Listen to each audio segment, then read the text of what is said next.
Captain's Log, September 14th, 2014. So it's kind of happened again. Yesterday, I was doing a Captain's Log about the new Titan show being developed for TNT and saying, I bet while I'm sitting here, something else gets announced. Well, it's not a TV show, but we got Deadpool announced at the same time. Man, I wonder what it'll be today. Will we get the Dupe movie, or maybe Ambush Bug? The Ambush Bug talk show. That's the next thing that's going to happen. The Arsenio Hall-style Ambush Bug computer-animated talk show. Anyway, so Deadpool announced, finally, going to happen, definitely, 2016, and, or at least pretty darn definitely. I don't know that there is a firm date yet.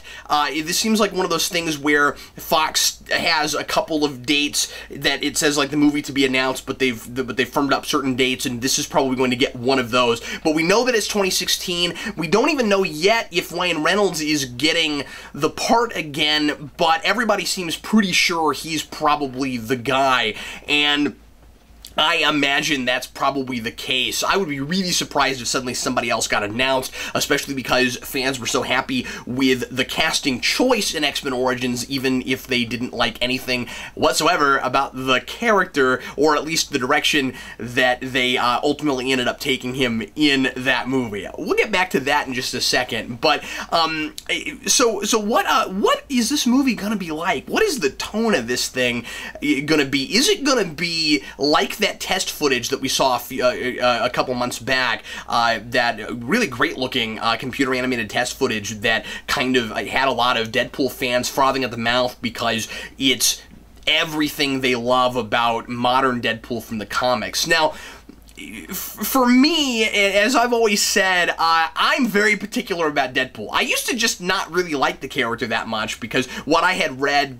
circa 2010, 2011 struck me as just kind of like random and pointless and I don't know. I found the character kind of irritating. It seemed like he would just ride on this shtick of he breaks the fourth wall, he breaks the fourth wall, but there was no like characterization, there was no depth to the character. It was just kind of a joke, and I can live with a comedy comic. I mean, I love a lot of comedy comics, but the problem with it was that he didn't feel to really mesh with the rest of the universe. It seemed like whenever you had Deadpool in a comic, suddenly the whole universe had to be different to coalesce to him, and I just didn't really understand how he fit. Once I read the Joe Kelly stuff, I started to appreciate the character more, and I realized that there really is some depth to this character, or there can be when people actually write him that way, but it's still not exactly my cup of tea. It's black comedy. It's really disturbing, weird, like super skin crawly kind of creepy stuff that's offset with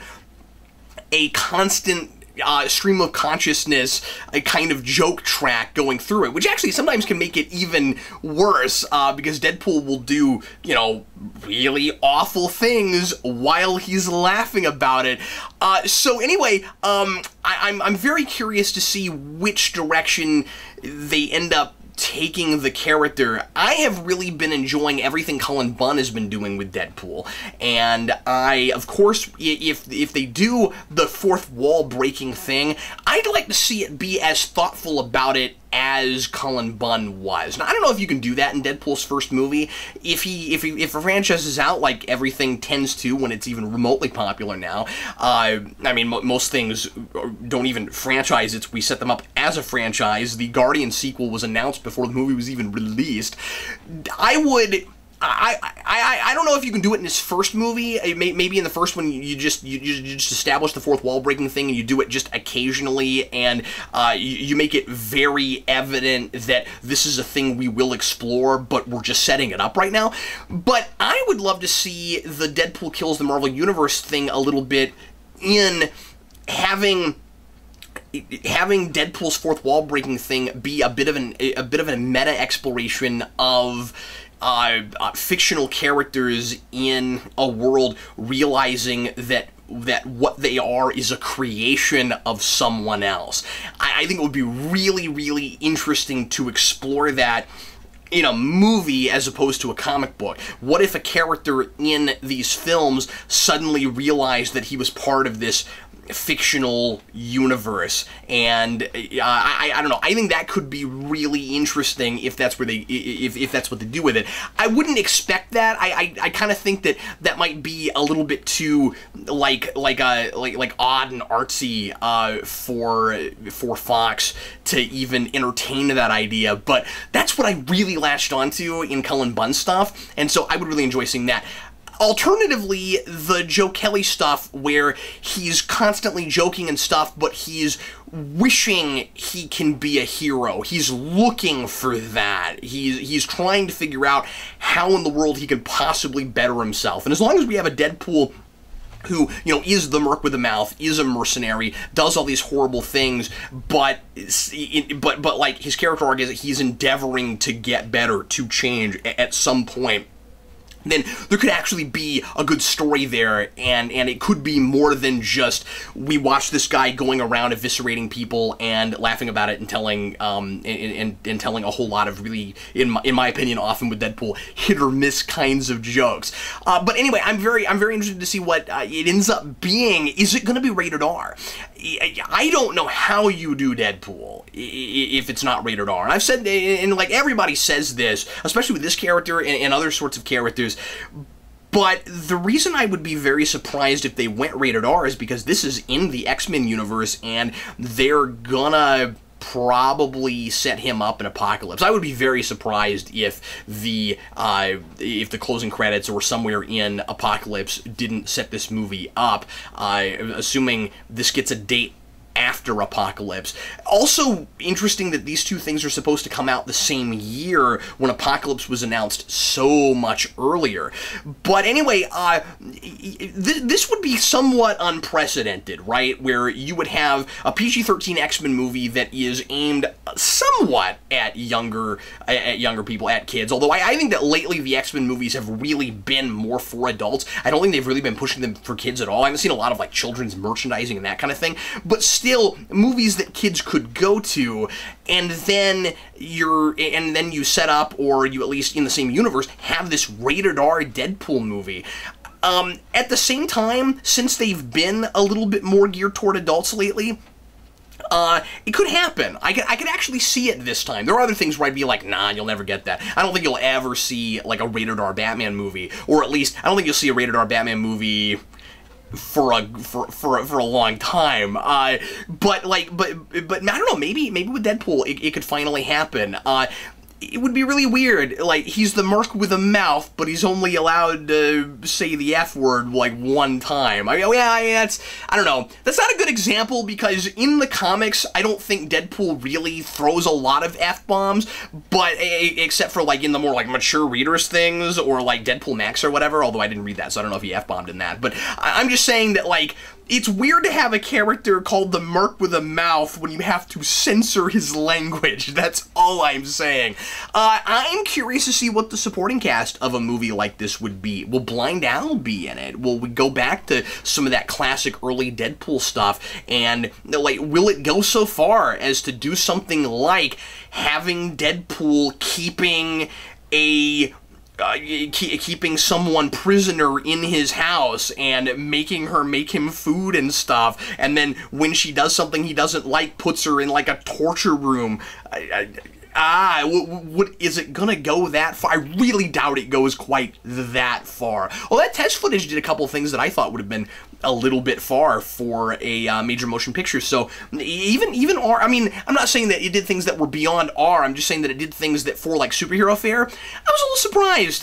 So I don't know. I don't know how much stock we can take in that. I don't know how much they'll be looking at that when they do that. The other question is X-Force, because that was announced, I think, just after Apocalypse, and it's apparently, according to the most recent stuff I've read, going to be set up in Apocalypse. So we're going to get Deadpool before we get X-Force? I guess we are, which is fine, but But I'm thinking maybe the idea is we get Deadpool and then we've set him up so that we have somebody to latch onto in that team, because that team will be mostly made up of people we probably haven't seen before, unless Apocalypse introduces some other characters.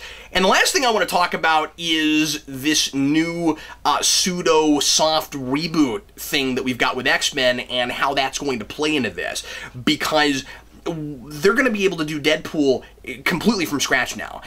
Like everybody keeps talking about how awful he was in Origins, but the great thing is he, and even that background for him, I mean, I get why fans really hated it, but even that background for him I think could potentially work. Where, like, in the comics, Deadpool is the opposite, the exact opposite. I actually always resisted this a little bit. He's the exact opposite of what he was in before he became Deadpool, when he was before he went through the weapon. The sort of Weapon X program.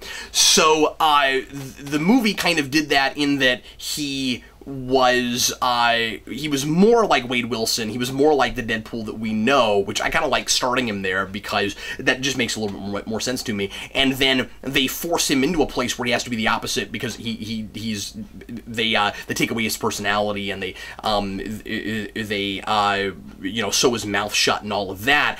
And then when he comes back from that and he's able to speak again and he gets his personality back, wouldn't he be like potentially, you know, this huge, extreme, almost caricature of what he was before? I could see that working. I don't want to give Origins too much credit, but I could sort of see that working. Having said that, now that they've sort of soft rebooted and the Weapon X happens totally differently now, and we still have, spoiler alert if you've not seen Days of Future Past, but we have that crazy thing at the end of Days of Future Past that I'm still reeling about, where Mystique has got Wolverine before Weapon X. What happens next? So I'm as curious about what Deadpool is now as Wolverine, because without the Weapon X program, what is this character? What ends up happening? Or do we still have something like the Weapon X program, but it's not Stryker, it's Mystique pretending to be Stryker, but then why would she create Weapon X? Anyway, I'm so curious about all of that. So what do you folks think? Are you excited about a Deadpool movie? Is this something that you think they'll get right? One other thing that I meant to mention too is that obviously anti-heroes and villains are just really in right now. So in the next couple of years, we're gonna get Sinister Six, and pretty soon we're gonna get a Venom movie, and now we're gonna get this. So this is the time to finally try Punisher again, yes? I'm really hoping to see Marvel, because I think the rights reverted back to Marvel, if memory serves. So if that's true, then I would really like to see them either do a Punisher movie. You know, it might be time to do a big screen, grittier thing in the Marvel Universe, more street level kind of revenge film, because they've done so many other things. They've done so many different genres now in the movies, but most of them have been relatively lighter kind of genres. It might be time to go in and do that too and just run the gambit. Of course, with the Marvel Netflix shows, we're going to get that, especially with Daredevil. But and I could see a Punisher TV show. But I'm just saying that if they did it on the big screen, now's the time, assuming that people latch on to these kind of villain and anti-hero characters. And of course, Guardians, they are certainly heroic by the end in what they end up doing, but that movie took the whole summer, and those are roguish characters who are kind of straddling the lines. So clearly people are open to this and interested in this, and I'm just hoping that we're not oversaturating it too fast. I also hope that we don't go too far in the cynical direction of characters are only fun when they do bad things, and we can't have any optimism in these kinds of films. This is not me saying, oh boo, we can't do movies about villains because I need everything to be, you know, fun and super lighthearted, and we've taken away all the joy. I'm not saying that. I'm just saying that I could see it potentially pushing too close to that if we're not a little careful. That's all I'm saying, is variety. As I always say, make sure we've got variety. I'm glad we're doing some of these kinds of characters now and giving them their own movies, but I hope that we don't lose sight of, you know, actual heroic characters as well. I don't think we will, but let's see what happens. Anyway, leave your comments. Looking forward to reading them. And this concludes today's Captain's Log.